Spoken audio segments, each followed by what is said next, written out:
some highlights that we've received from our initial industry outreach.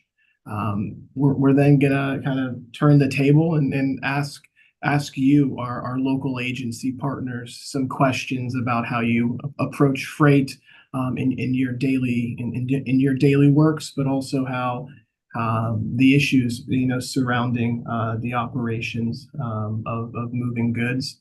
And then we'll take some public comments. We'll talk a little bit more about next steps, how this work feeds into some others. And we'll wrap things up hopefully in the next 58 minutes. So we'll keep things on schedule this afternoon. I'll jump right into just a little bit about the freight planning process and our assessment. This was discussed a little more thoroughly at your last technical workshop. So I'm just going to provide a little foundation about why we are focusing on freight planning in addition to our other multimodal, intermodal planning efforts. So if we go to the next slide, I'll talk about kind of why freight planning. First and foremost, it's the economy in motion, as many say. But it's in our vision. It's in our mission to move people and goods are freight in their finished sense. So as we're developing that shared transportation system that supports the diverse needs of our region's public and consumers, we need to make sure that we're addressing this along with all of our other safety and accessibility transportation desires. And it has there's different issues and different needs surrounding planning for freight in large commercial vehicles. So this is again a distinction in the planning process, needing to make sure we can strike balance. But the issues are diverse, but much the same to our other transportation issues. We have infrastructure issues. We have the capacity and making sure it's out there. We have our operational systems management issues, but there's also the policy, the institutional challenges that confront both the freight stakeholders, but also in our daily works. So freight planning is important, and you're going to be hearing more about why today. And in the next slide, and this was presented again at your last workshop in more detail, we will be conducting as part of the freight needs assessment, we say multimodal, but really an intermodal freight network, looking at all aspects of kind of the quintimodal transportation system. A large emphasis, a large focus of our work will be on the surface transportation system, the roadway network, given the significant role it plays in moving a large majority of value and volume-based commodities. But the level of analysis is comprehensive to kind of all freight modes and in their interrelationship to one another. So with that, I will and go to the next slide. I will turn things over to Mike Williamson. He's one of our consultant team members with Cambridge Systematics to talk about what we heard this morning in initial discussions with our industry partners. Mike, will you go ahead? Great, thanks, Alex. Happy to be here today to give you some insights from our private partners. As I think as you all know from the role you play, hearing from a broad range of stakeholders is critical to putting together a freight element that's going to provide valuable information to the long range transportation plan update. So if we go to the next slide, we just have kind of one slide to kind of walk you through what we heard today and spend a little bit of time here. We're looking for any reactions that you may have to what we're going to talk about on the slide, whether you're surprised, anything you find surprising or disagree with, anything you want to add some additional context to. As we're going through this discussion here, please feel free to raise your hand, come off mute, put something in the chat. So the first thing we heard is always kind of what you like to hear, that the transportation system in the region generally is working well for freight transportation. With some obvious concerns, primarily focused on some of the major interstate corridors. And of course, no one's surprised to hear that we did hear some comments about I-4 and its reliability and the congestion that occurs there. But as far as being able to move around and get to and from their businesses, to and from their customers, there was a basic feeling that the roadway system worked pretty well, have access to seaports on multiple coasts. We'll talk a little bit more about freight rail in a few minutes, but There definitely was still some concern that we've heard about access to freight rail and kind of the conflicts that exist with some of the passenger corridors. Uh, One of the key quotes that came from the discussion this morning was this idea of path of least resistance.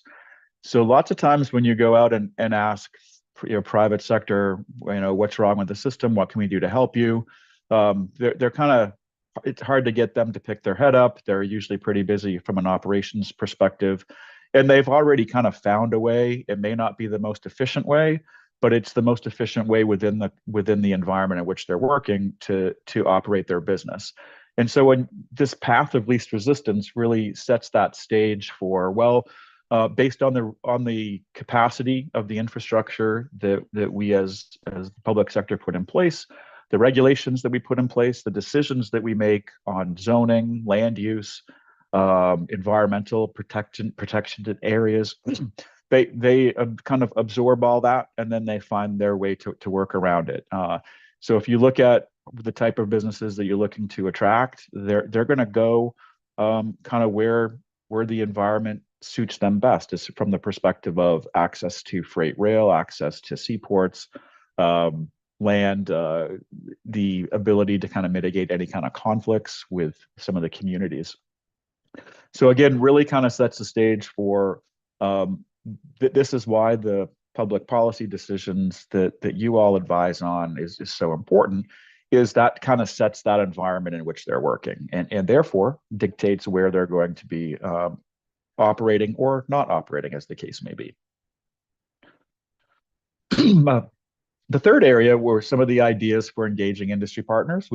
The intent of this morning's meeting was to bring together as many folks as we could. That's always a little bit of a challenge, given that most of the folks that have the most valid information on operational concerns or capacity constraints within the system are operations kind of line folks. So it's hard to get them to come away from their business. So we were encouraged by the folks that were able to join us to make sure and go to them. Take some time to reach out, grab them for 10, 15, 20 minutes, get them to help you understand their key choke points, bottlenecks, in a way and in an environment that is easiest for them to kind of participate with. We've done that in the past with some quick surveys, some quick stakeholder interviews, and in some cases, you just need to go to their place of business and chat with some of their drivers. So again, strong suggestions and from our partners to take a little bit more time and a little bit more effort as we're moving forward over the next month to talk with the right group of folks. And Alex, if anybody's raising their hand, I'm not sure I'm going to see it. So if anybody has entered something in the chat or wants to comment, somebody just let me know. The fourth area was challenges balancing community and industry needs. This kind of hits on a lot of the development that's taking place throughout the region and throughout the state, for that matter, given how fast the state of Florida is growing. But some of the comments that we heard here still, a decade or so later, folks are still concerned about access to freight rail, particularly for rail-served properties, for those rail carloads that are being dropped off, in kind of conflict with the growing and increasing number of passenger commuter rail trains and intercity passenger trains that are operating on the system.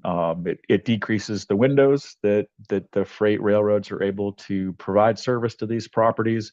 And from an economic development standpoint, there's some concern over the ability to kind of put together packages that attract the right businesses here, because you can't check that box for rail service in some of these cases. So interesting that's still something folks are talking about. A lot of the distribution centers and warehouses that serve the metro planning area are located outside of your jurisdiction in places like Polk County and places to the north. A lot of your ports are obviously not inside the region either. So a lot of the goods and services that you are getting here come by truck into the region. And that's been the case for quite some time. But there are still some concerns about access to rail. The other component here would be just being able to protect those key industrial areas, where you want to be able to attract kind of those new high-tech manufacturing companies that are really kind of a focus area for folks locating here, and some of the truck parking facilities that Florida DOT and Metroplan have been partnering to bring online, finding the right spots for those where you're protecting the needs of industry, but also making sure that you're not impacting the quality of life for the adjacent communities.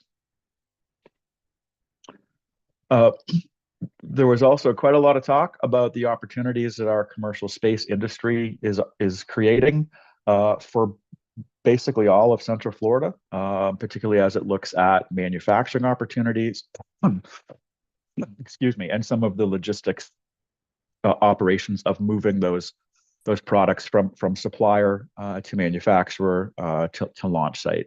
And while the hardcore heavy industry is located outside of your region, there's been a huge increase and lots of opportunities for those businesses that are supporting that area here in the Metroplan area.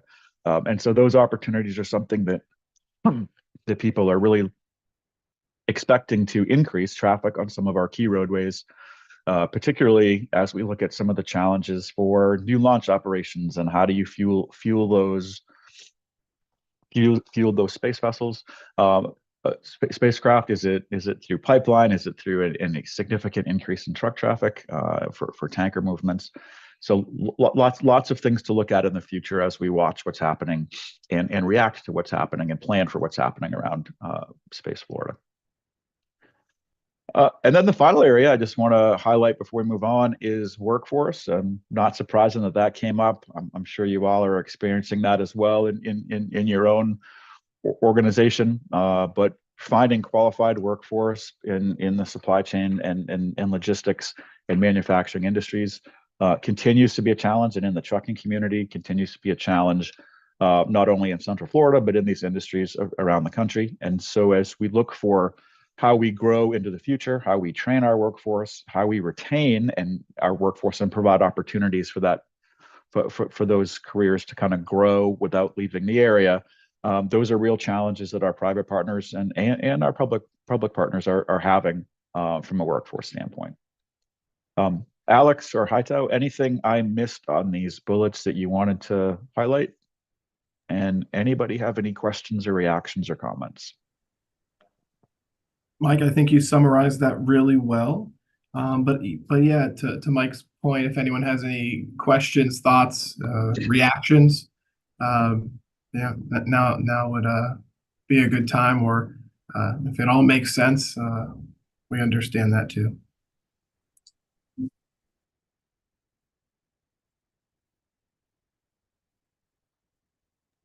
All right, hearing none. Yeah, Mike, why don't we jump into the section? All right. Well, so our next section is why we wanted to meet with you all here today, building off the kind of introductory presentation that was given to you at your last meeting.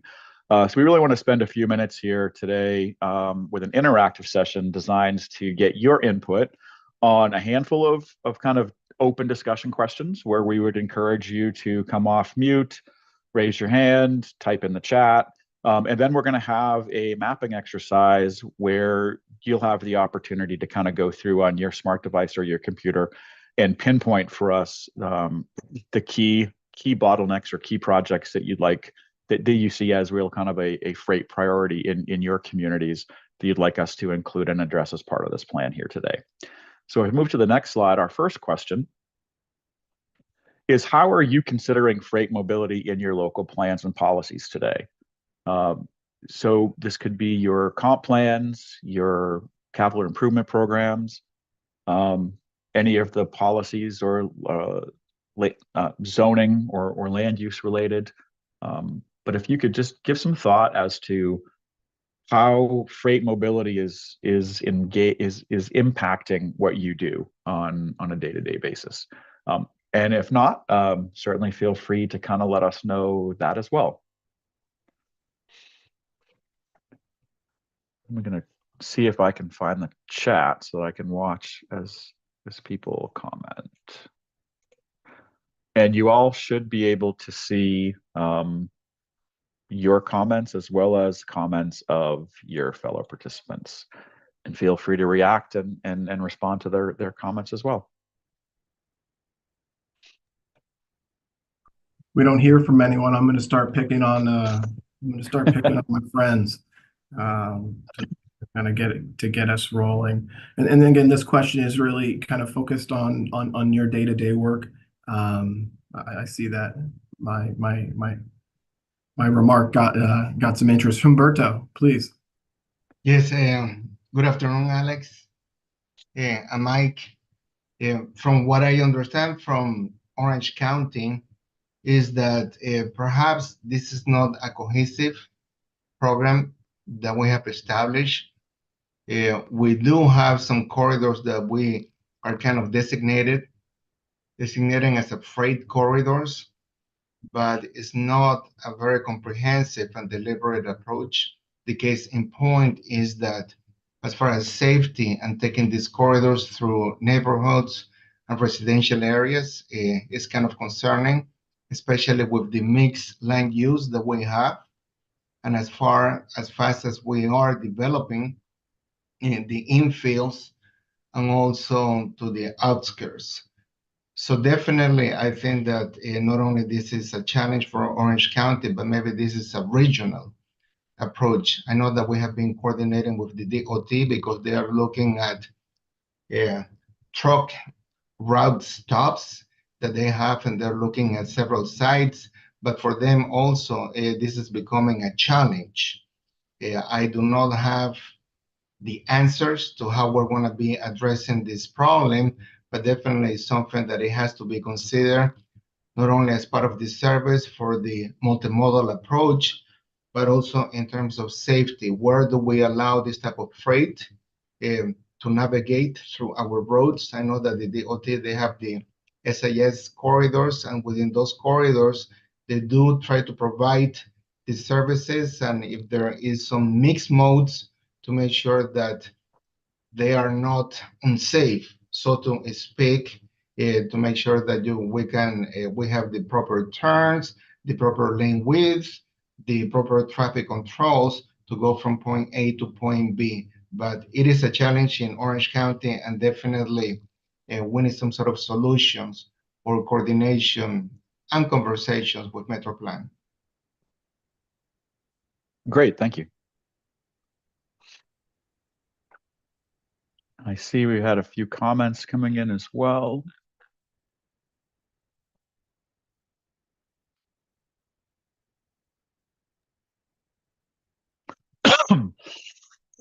So Many of our municipal partners, I know Humberto provided it from kind of one of our, our largest kind of county perspective to any of our, city partners who maybe have less distribution, but are feeling, or less kind of warehouse, but are, have, how are you addressing routing, distribution,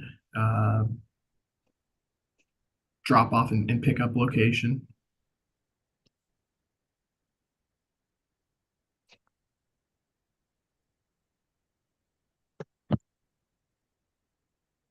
Like pulling teeth this afternoon, everybody. I have a question, and I know Gus put a comment in chat. And Gus, you've been with us for a while in our freight planning efforts over the years.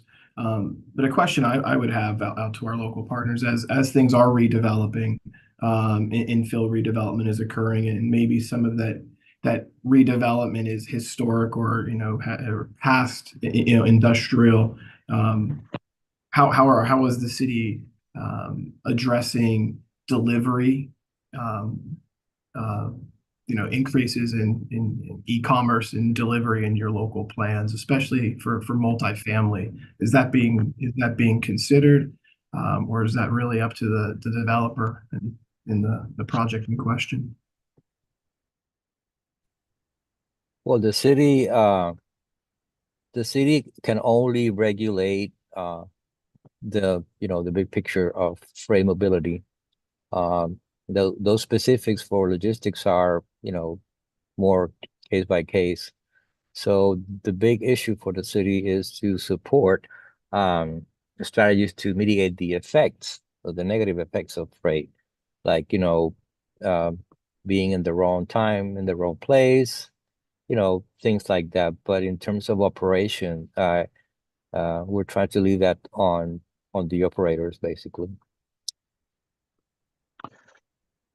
And just kind of following up on that and some of the other comments that we've gotten from Orange County as well. I'm interested, has your approach changed over the last 5-10 years?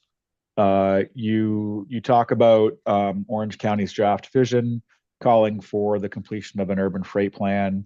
The city, you're talking about developing strategies through the next decade to mitigate the effects of freight transportation. Are these things that you would consider updates that you've looked at before, or is this the first time that you're really digging into the impacts of freight on your local and kind of regional system? On our comprehensive plan, this is the first time that we have included specific goals, objectives, and policies to address that, and that's basically addressing chapter 163 from the the old 9J5. Now is chapter 163 from the Florida statutes. So yeah. Okay, great. And for Orange County, have you had have you done any kind of freight planning or urban goods movement studies in the past? Yeah, I think that I will defer that question to Alisa Torres for transportation planning. I think that she has been commenting on this, so she will have more of a history. Okay. Thanks, Humberto. I'm happy to take that question. Of course, traffic engineering and transportation planning had worked with Metroplan Orlando in the past to do a freight routing plan for Orange County. And, we were happy to receive that support and that insight in terms of looking at the corridors that needed the most improvement and benefited the most from county projects. And in taking that information and going forward, again, the Vision 2050 comprehensive plan update that we have would do that urban freight plan to be able to help us drill more closely into some of the questions of compatibility, especially with industrial uses and some residential encroachment that we've seen in key areas in the past. Part of the challenge that we have is Vision 2050 is a very kind of ambitious reset of some of the county's land use designations, and we'll really need to look closely at some of those interactions in the future, especially for key facilities that we have in our network, like Taft Vineland Road. So that is something we're working with the planning division on very closely. And of course, looking for some of the information that FDOT's current studies will bring us as well to be able to work with all of these state and regional partners and see how we can facilitate safe and compatible freight traffic in the county. And besides the policy changes that I mentioned, we also have curb zone standards in Orange County Code right now. And since Vision 2050 and its corresponding form-based code do anticipate some higher density and intensity environments throughout more of the county than we have right now, we also drafted some commercial loading zone standards to add to Orange Code as well. And that was in collaboration with traffic engineering. So we're trying to look at it from a coordination point of view, a comprehensive plan and code as well to try to make that seamless and again, safe and compatible movements throughout the county. Okay, great. Thank you so much. And I see a few other comments have come in from Castleberry. Thank you for helping us identify your key commercial corridors, Kenna, and the information that you provided there. And then we have a comment from Adam on from the land planning perspective, we do not have much control over routes or roadways, but as an endpoint of freight at the specific businesses, it's typical for the developer to design their site to accommodate the frequency or size of freight vehicles. Great. And a comment on rail, challenging to work with. That's not surprising to hear. To establish locations for offload. Great. So in the interest of time, if there aren't any other comments that people want to talk to you for this one, let's move on to the next question.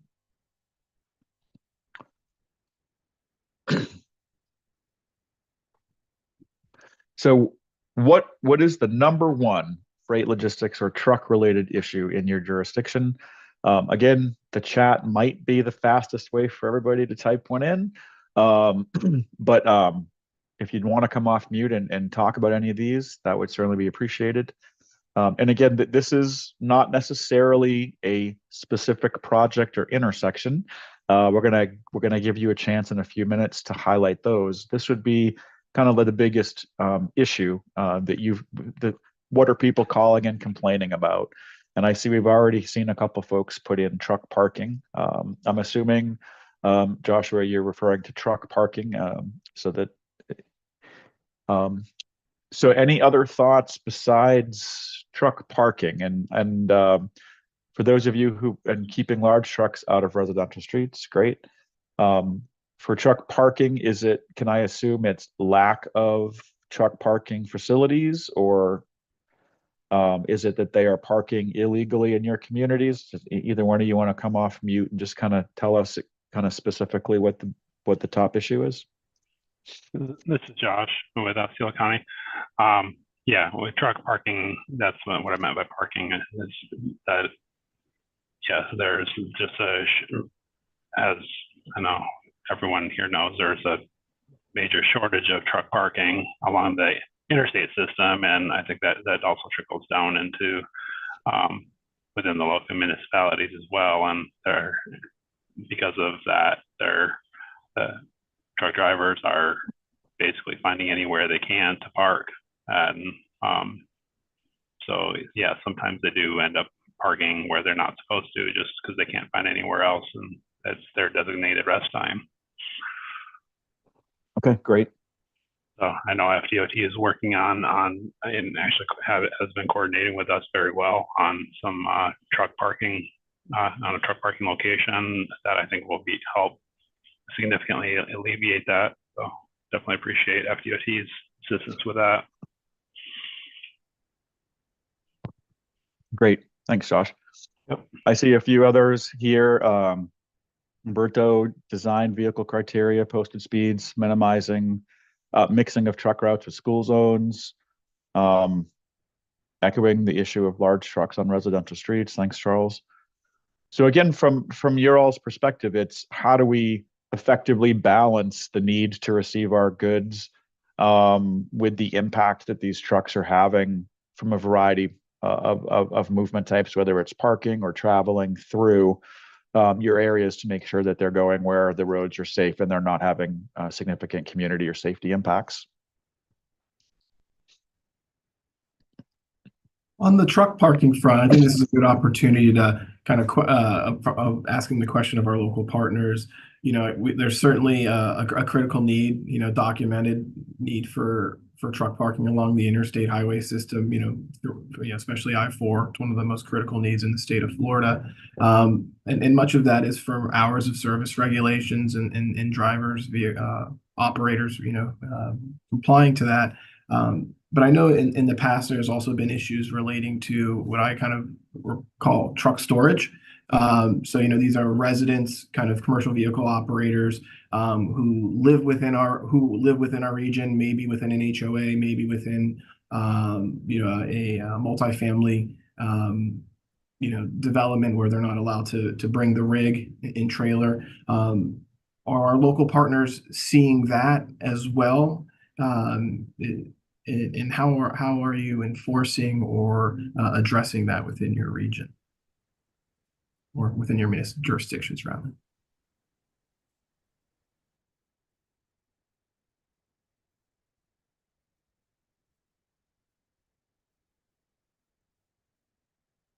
Alyssa, please.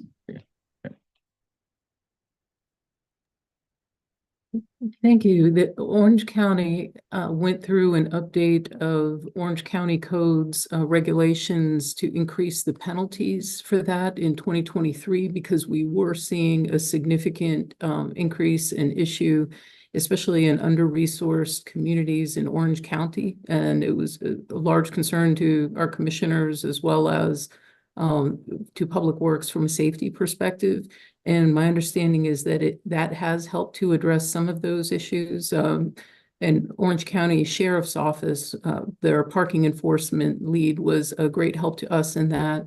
He participates in Orange County's community traffic safety team. And so we're able to kind of effectively share, information about that with other agencies as well. And we're happy to share that ordinance with anyone as needed. And again, in the efforts that we're making with our future land use map and update as well, we have coordinated with planning to look at FDOT's truck parking study locations and say, hey, this might be an incompatible land use next to what FDOT is trying to do. So we're just trying to, again, keep those lines of communication. But Great, thank you. And Adam.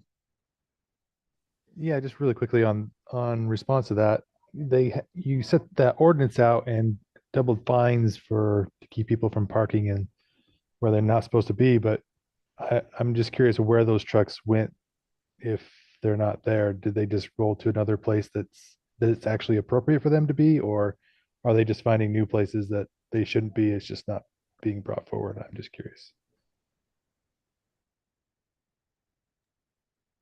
Well, I think from an Orange County perspective, I mean, I don't have the current data in front of me now in terms of as we did when we were tracking the violations more closely. But I think what's encouraging is we have had several commercial facilities open up. There's that giant racetrack at Orange Avenue and Taft Island. So I think what that does is helps promote commercial market-based opportunities to park as well. But in terms of like the specifics of where, individual movements are happening, I apologize. I don't have that data. Thanks, Alyssa, and thanks, Adam, for the question. And Tanya commented in the chat about the narrow roadways, lack of traffic lights, and use of roundabouts in Windermere. That was basically intentional road diets to restrict or discourage trucks from moving through. Anything else you wanted to add to that, Tanya? Are you seeing trucks try to move through and having problems and creating issues, or? I actually did just see it today. Yes. Oh, okay, great. Coming down Conroe, Windermere, we have a roundabout at 6th and Main, and I was behind this very large freight vehicle. It had a very difficult time making that right-hand turn through that roundabout. In fact, it was in the oncoming lane on Main Street. So it took up the entirety of Main Street through downtown, stopped traffic on the left-hand side that was coming into town. So it was a bit of a fiasco, yes. Okay. And just out of curiosity, are those roadways posted as no trucks? Was that truck somewhere it wasn't supposed to be, or the roadway just really isn't large enough to accommodate a legal truck? It isn't large enough to accommodate the truck. The town made the decision quite some time ago not to increase the size of our roadways through town. They intentionally have left them narrow because they want that small town feel. So we had a couple of years ago, we had a public works director who thought about expanding into the right of way and increasing our roadways, and that was absolutely not allowed by the town residents, the town council at the time, and I don't think it would be allowed now. Okay.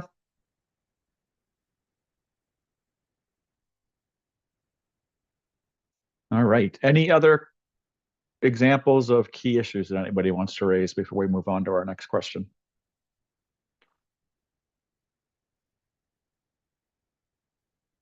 All right. Well, let's go to the next one. So this is asking you to kind of think into the future, which of course is part of what the MTP is designed to do. And think about what some of the new challenges that you think you're going to have to deal with in the future, and how they're going to impact your needs and your priorities for your projects that you need to put in place. And of course, this is challenges as it, in large part relates to freight and goods movement. But these could be challenges related to automation, artificial intelligence, um, just a rapid and continued growth, workforce. It could be all kinds of different things that you think that are either a magnification of some of the issues that you're dealing with today, or trends that you're dealing with today, or something that you think might just be a game changer in the future. I know, and great, Gus already put in connected and autonomous freight vehicles. And that certainly is something that's received kind of hot and cold attention over the last 5 to 10 years throughout the country, where in some places they've made some pretty good progress, in some other places they've had some hiccups along the way. I know Florida has been and Central Florida has been a testing ground for some of this truck platooning and some of the automated and autonomous vehicles. What other types of challenges that you think you're going to see for any of you involved in any longer term planning right now for your communities, or any projects that you're putting in place that are going to be, with 50 year life cycle? What are the concerns you have? Say potential for projects developed under Florida's Live Local Act to create additional land use and compatibility issues in industrial areas. Okay, it's a great one.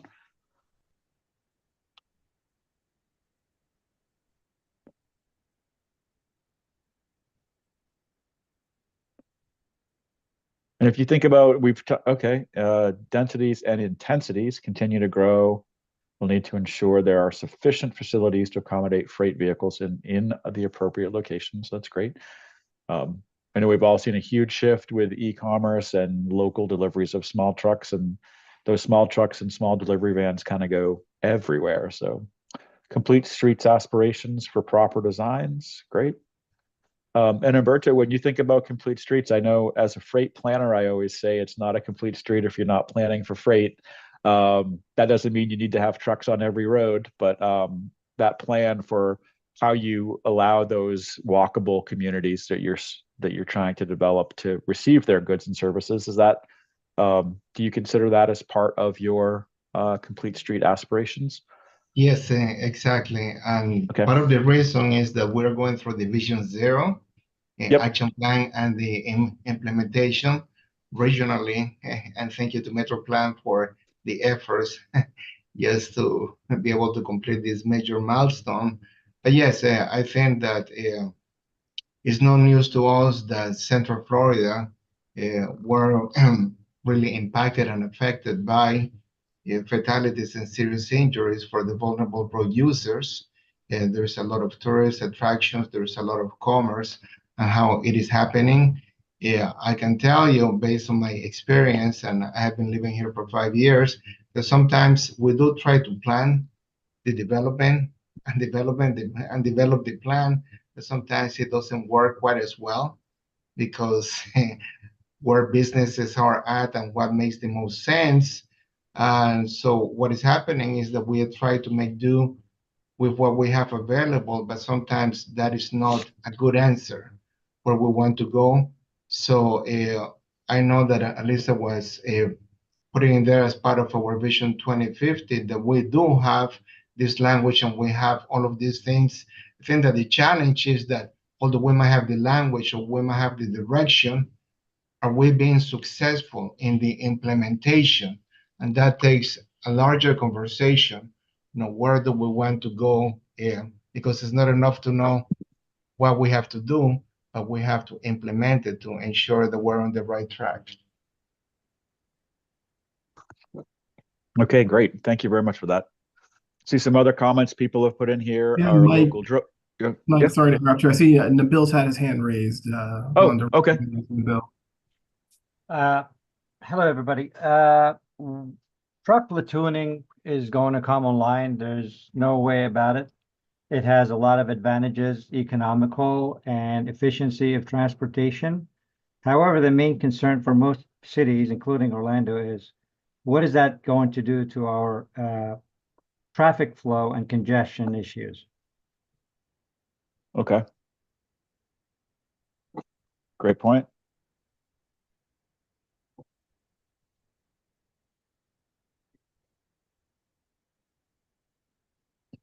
All right, I see other comments on local drone delivery from distribution centers, the electric vehicle or electric vehicles, and electric charging within the trucking industry.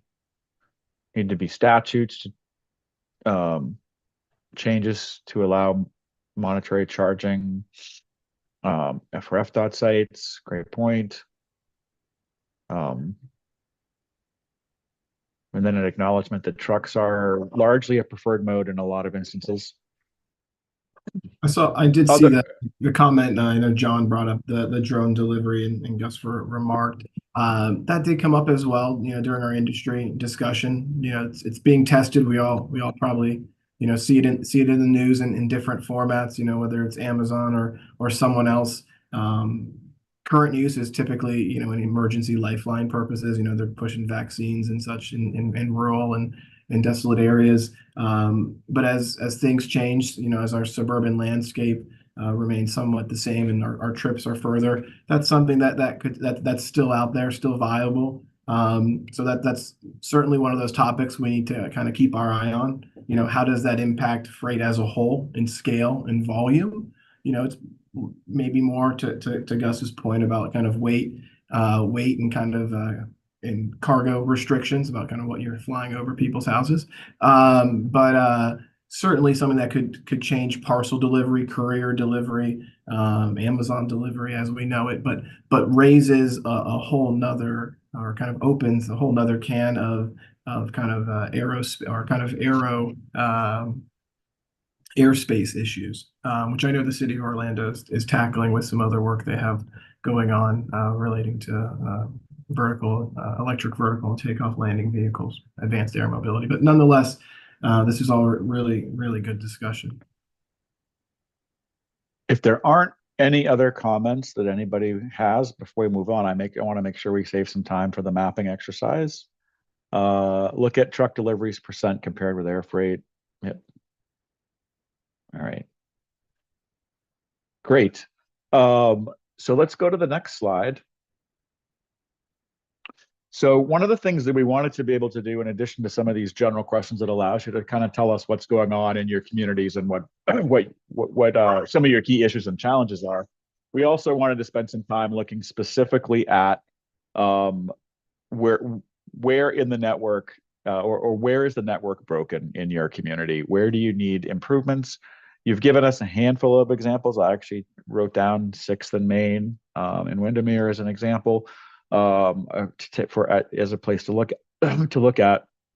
But what we wanted to do, we have an interactive mapping program where you each can go through and actually zoom in and drop a pin at a location in your community that you think that we need to be aware of, that we need to look at, that you'd like kind of prioritized in the MTP moving forward as a freight priority project.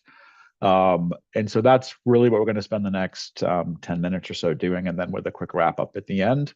So let's go to the next slide and we'll tell you kind of how that's going to happen. So we'll need you to either scan this QR code or go to the hyperlink. And Alex, I believe, is going to paste that in the chat so that you can just click on it as well. And then in just a moment here, we're going to switch screens, and Haitao, my colleague, is going to walk us through a demonstration of how you go about creating a pin for a project. And then we're going to give you some time to do that. And as you can see here, we're also going to leave this link active through the end of next week in case you or any of your colleagues in your office would like to go through and highlight anything for us. So hopefully you've all had a chance to click on the link or scan the code. It's in the chat, so if you missed it on the screen, just go there to grab it. And with that, I'm going to ask Haitao to share his screen and to show you how this tool works. Okay, thank you, Mike. I'm gonna share my screen to give you a quick demonstration of how this works. One sec.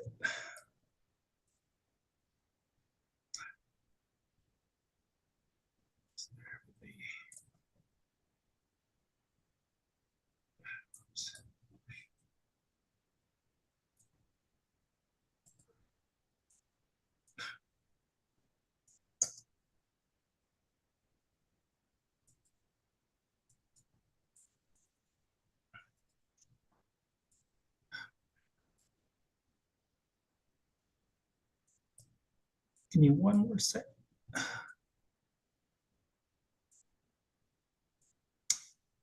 And thanks, Gus, for putting one of your top spots in the chat. Also wanted to encourage folks to use the chat as well if the mapping process is a little overwhelming for you, or do both. All right. So can you guys see my screen for now? Yes.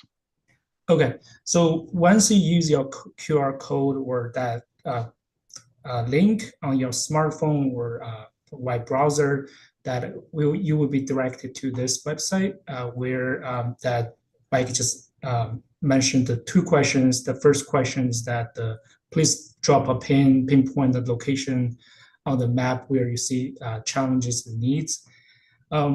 So if you can use the zoom in or zoom out function to go to the location that you want to drop a pin. So I'm just going to do a quick demonstration purposes. So if I want to just drop a pin here, maybe on the turnpike here. So I'm going to just, if you use it on computer, so maybe just right click on this location and it will drop a pin for you. And then following this one, the second question is please identify the needs and challenges for that location that you have specified. So maybe you can elaborate here on the text box that what kind of issues that you're thinking or what kind of challenges that you have. So I'm going to do a quick demonstration for that location. I'm just do a demonstration purposes. Once you are ready to go, so hit the submit button. So your response will be submitted to our platform. And then if you have multiple responses, you can always go back, use this here button, and then you can submit a new response. So that's a quick demonstration. Jason, I think I'm going to hand it back to you for this.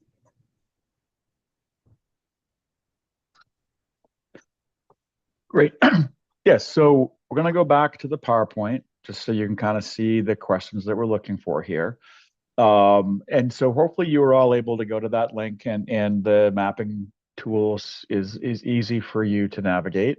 But what we're really looking for to take some of the comments you have given us here today already in regards to where you're seeing either unauthorized or illegal truck parking, places where you've seen trucks having trouble getting through where the design isn't quite right. Any places that your citizens have called and complained to say, hey, there's trucks in my neighborhood, or they can't make the turn by my house. This is your chance to zoom in and drop pretty much as many pins as you want and tell us kind of what that problem is. It would be great if each of you could do, the top 3 hotspots in your community, that in your county or in your town that you're aware of, places that are giving you the biggest headache. I know Alex would be super appreciative of having that hot list of kind of your key projects from a freight perspective, whether they are projects that need to be put in place to help trucks move better or to restrict truck movements, to improve safety, to reduce or to repair infrastructure where there may have been any kind of curb damage, bridge strike, anything, tree overhangs tree branches that are being hit, anything that kind of comes to your mind where you're seeing trucks struggling within your community. And again, as Gus did, if you want to type some information into the chat, or as you're entering your pin on the map, we're not going to see it real time pop up here today during the meeting. but Hightow will be able to pull that all together so that we can share that with you all at a later meeting. So you can see kind of what popped up in from folks in your community as well as some of your neighboring communities. But certainly as you're putting it in, if you want to come off mute, talk to us a little bit about why you picked what you did, certainly feel free to do that as well. We have another, probably we can spend what, Alex, I think maybe like the next 4 or 5 minutes on this, and then we need to kind of wrap up our time here today. Is anybody having trouble accessing the tool?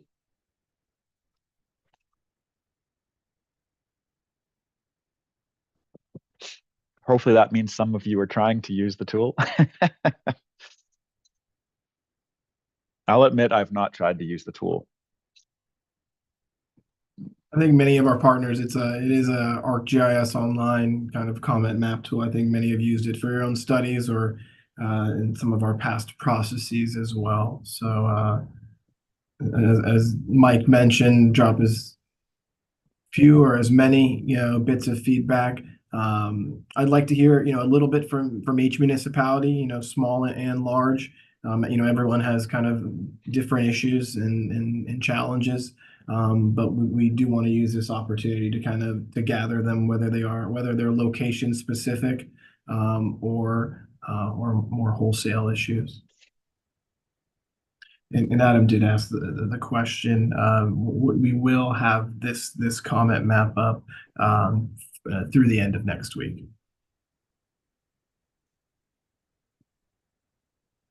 And yes, Adam, Alex, just confirm that you can comment using this tool through July 19th. Feel free to share the link with your coworkers in your agencies. Always happy to have as much input as we can on this. It's identifying some of these problems on city and county roads is sometimes harder to do with available data sets as far as screening. The data-driven identification of bottlenecks is harder the more you dig into the detail of your network. So anything you can share with us and help with us over the next week or so would be greatly appreciated, and we will share that with you all moving forward. Anybody want more time now? Anybody have any questions or any technical issues before we move forward to kind of wrap up our meeting here today? I don't see any hands being raised.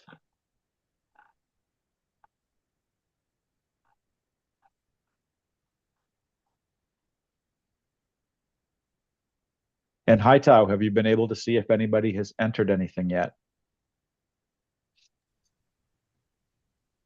I have not seen anything from my end. Okay. All right. Well, we look forward to you all spending some time when you can think about it over the next week or so. And if you have any questions, please reach out to Alex and we can provide any technical support that you need if you have any issues with this. And with that, let's jump ahead a slide and I'll hand it over to Alex. Certainly, I'll kind of put a bow on things. I told you we'd keep it to an hour, and I think we can accomplish that here in the next few minutes. So I'm going to wrap up just with some next steps. As Mike mentioned, as we've talked about, I will be following up Jason Sartoro and myself with an email to this group with that hyperlink as well. So we'll get that comment map hyperlink in your inboxes real soon to make sure you can distribute that as seamlessly as possible. But as it relates to next steps, and I know you heard a larger dose of this at your technical workshop a few weeks ago, we are finalizing our methodology as it relates to the identification of key freight corridors. So this is a process that we did a few years ago, probably about 7 or 8 years ago now. We're going to be refreshing that, considering new data and different considerations. But as we talk about more, so the long range transportation plan, our 2050 MTP, our work using the data, using the feedback that we receive from you, will be evaluating, identifying those freight needs, incorporating them into our larger, broader needs assessment so we can understand freight needs compared to our constrained and other operational and accessibility challenges and desires. So we're going to be packaging that up in the coming months. We're going to be continuing our stakeholder outreach process, both through targeted interviews, one-on-ones, but also our hope is to kind of bring the group back together in the next few months as well, let them know what we heard, let them know what we've come up with, and provide them a forum to provide feedback to that final product. So you're going to be hearing more from us at upcoming meetings, whether they're kind of status updates during your committee meetings or status updates at your future technical workshops. You'll be hearing more from whether it's myself or Taylor Laurent presenting on this topic at future meetings. So that's where we're at, where we're going over the next few months. Like Mike and I mentioned, if you have any questions as we wrap up, don't hesitate to reach out. Like I said, we'll be following up with an email, which will give you a chain to respond to. Because this is we can go to the next slide, because this is a meeting with multiple TAC members, we do have to provide a public comment period. So I'm going to do that now to provide an opportunity for the public to be heard. This is a virtual meeting, so if there is anyone from the public who has a comment, would like to be heard, they can raise their virtual hand, or if they're on their phone, they can press *9. And of course, we're always open to public feedback along the way. But we'll give that just a moment, see if anyone has any last public comments to make. I'm just scanning our attendee list and give that just a minute. All right. Seeing none, hearing none, we'll go ahead and move on. And with that, I just want to say thank you to everyone for dialing in today. I appreciate everyone's contributions, feedback, and just want to remind everyone to be on the lookout for an email from whether it's myself or someone from my team with a hyperlink to the comment map and some other follow-up items, including the slides that we used at today's virtual meeting. So again, I appreciate everyone's feedback, and we'll be in touch.